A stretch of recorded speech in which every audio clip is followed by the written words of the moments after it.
Welcome to the Harvey channel. Today I'll show you how to hide apps from the home screen on the Samsung Galaxy A72.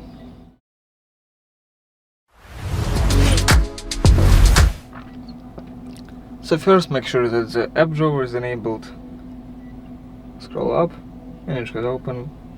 If it's not enabled, go watch our video on how to enable the app drawer on the Samsung Galaxy A72.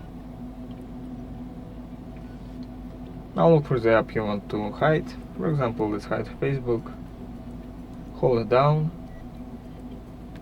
and press remove, but don't press uninstall. Now you can still open the app from the app drawer, like this, but it's not anywhere on the home screen.